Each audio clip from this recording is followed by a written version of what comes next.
In today's lecture, we will discuss about octal to binary encoder. In the previous lectures about the encoders, we discussed first the introduction of encoders, then we discussed about the 422 encoder, and in that series now we are increasing the number of inputs. So octal to binary encoder, we know that first of all I have explained you what are the octal numbers. So any number which has a radix or base is equal to 8, those numbers are known as octal numbers. So the permitted range, or I could say the permitted value that each digit can have, that is from 0 to 7. For example, 4, 5, 6. This is a valid octal number. But 7, 8, 5, this is a not valid octal number because this is in valid range. 7, 5 is also in valid range, but 8 is not in valid range. So to represent octal number as inputs, the first primary thing that comes in our mind, that how many inputs it requires. So it requires 8 number of inputs. So we could say that number of inputs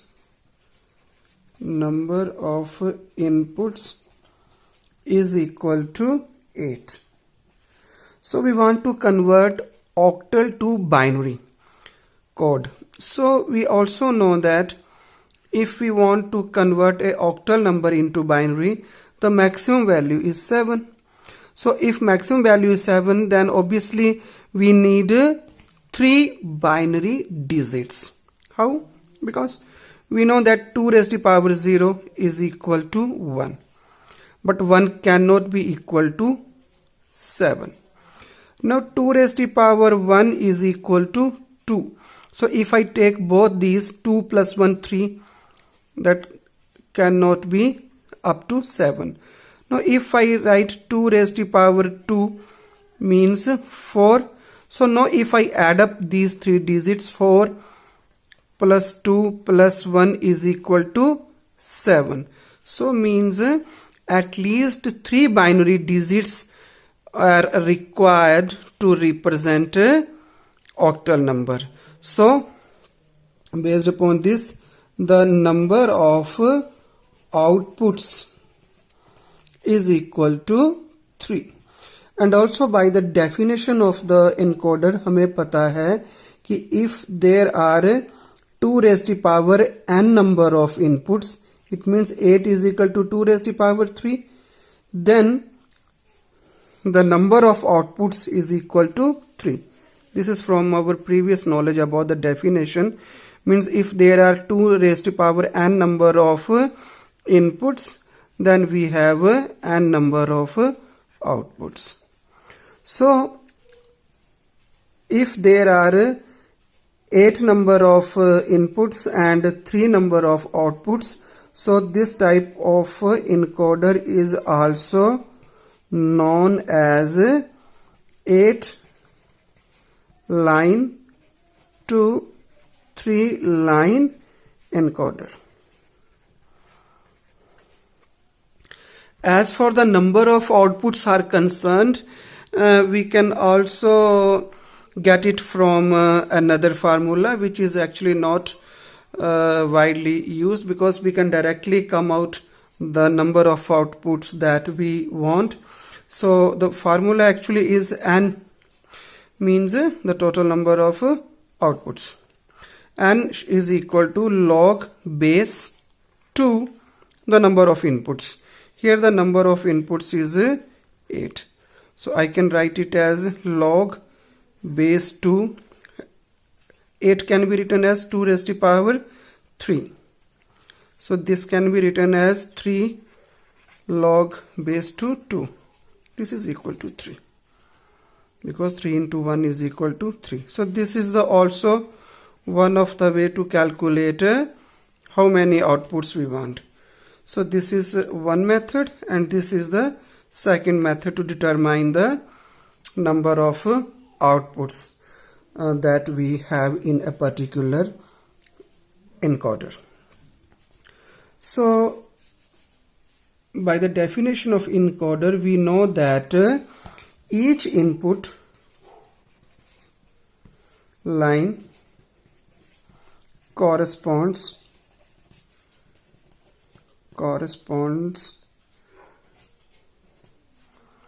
to each octal digit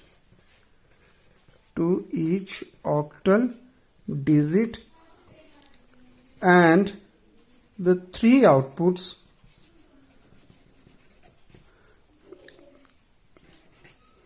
these three outputs generate the corresponding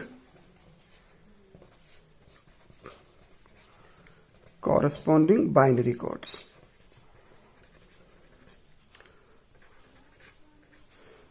Okay, so now the input line is actually the octal digits, and three outputs are actually equivalent to the binary codes. And we also know that this is very important, only one input is active, that is, it has a value of 1 only at a given time, at any given time. So we can say that it has 8 inputs, 1 for each octal digit and 3 outputs, that gives the corresponding binary codes, and at any given time it is assumed that only one input has a value of 1. Value of 1 means, we can also say, means the value high in an encoder. So this is actually very basic things of octal to binary encoder, and now we will discuss about its, this is the primary one, first point. This is the basic requirements that we need, and now the block diagram. Okay, now as for the block diagram is concerned, we know that it has 8 inputs. So this is a block which is a octal to binary encoder. It has 8 inputs, 3, 4, 5, 6, 7 and 8. We name them O0, O1, O2 and obviously up to O7. So these are inputs. It has only 3 outputs, V0, V1 and V2. So this is the block diagram. Now we will discuss about its truth table. Now this is the truth table of octal to binary encoder. So we got 8 inputs, and we also shown here the decimal equivalent from 0 to 7. These are the outputs, B0, B1, B2, because binary outputs, and these inputs are O 0, O1, O2 because these are octal numbers. So we know that 0 in binary form is 0, 0, 0. 1 is 0, 0, 1, 2, 3, 4, 5, 6 and 7. So this is the truth table. The next thing about the next point, in fact, next point is about its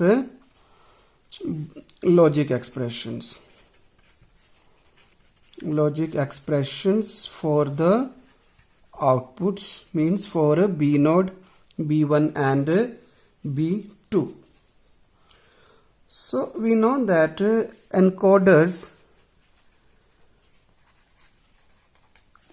can be implemented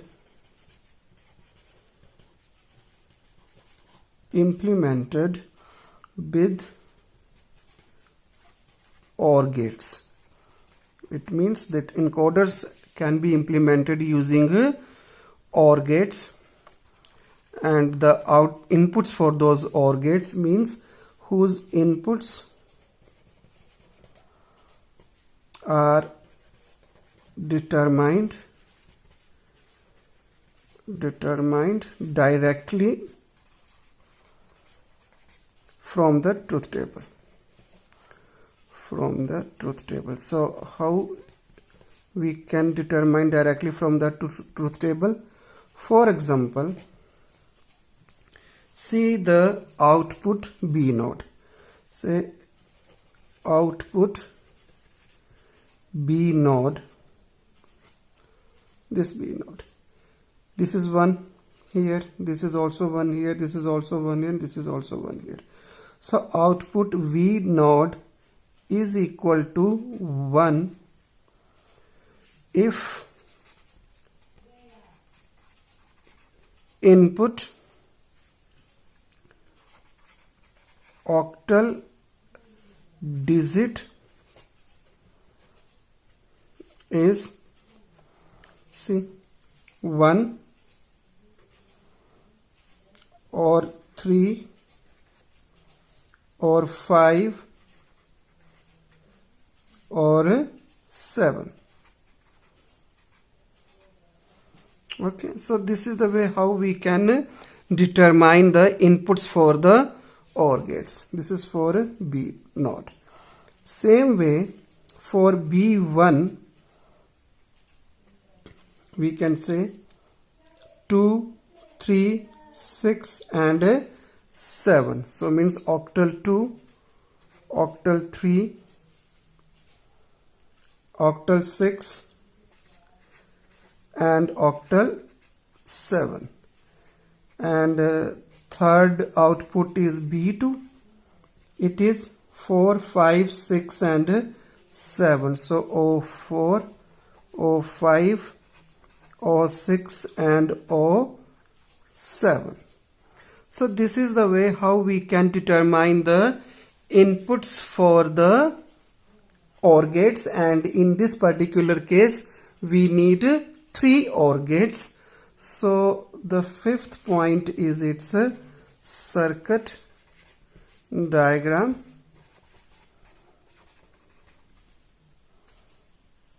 So we will make use of which gates? We will make use of OR gates, and we require 3 OR gates. So this is the circuit diagram of octal 2 binary encoder. Just now we wrote the logical expressions of all the 3 outputs, and based upon those logic expressions we got 3 OR gates. This is B2, the most significant bit. This is B node, the least significant bit. And these are the corresponding connections. See, for B node 1, 3, 5, 7. So 1, 3, 5 and 7. For B1 2, 3, 6, 7. So see 2, 3, 6 and 7, for B2 4, 5, 6 and 7. So these are the corresponding connections for the output. But see here, O node, it is not connected to any of these 3 OR gates, because O node does not exist in any of the expression, so it is considered as don't care. So it is not included in the expression, so we don't have any connection to the any of the OR gate. So consider this O node to O7 as switch, and when a particular switch is on, the code for that octal number will be the output. So we can say that when a particular, if means if they are connected by some switch, say these are the switches. Now at this time they are open, but they can be connected at any time when we want our operations to be done. So when a particular switch is on, the code for that octal number will be at the output. Okay, for example, if I5 is switched on, then obviously, for example, if O5 is on, then see 1, but it is not connected to 5, is connected here and here only. So if O5 is on, the value of the output will be 101, and this will be the corresponding binary number to this octal number. So this is the way how this circuit diagram operates, and in previous lecture also we show you that there is one major drawback, and we can say that when all the inputs are 0, or when even O node is equal to 1, in the truth table we also showed you that when O node is equal to 1, the outputs are 0. So in both these cases the output is generated as a 0. So this is the major type of problem or drawback in the encoders. And the IC chip that basically available for encoders is 74148. This is the IC which is used for an octal to binary encoder. In next lecture we will discuss about decimal to BCD encoder. Thanks for watching.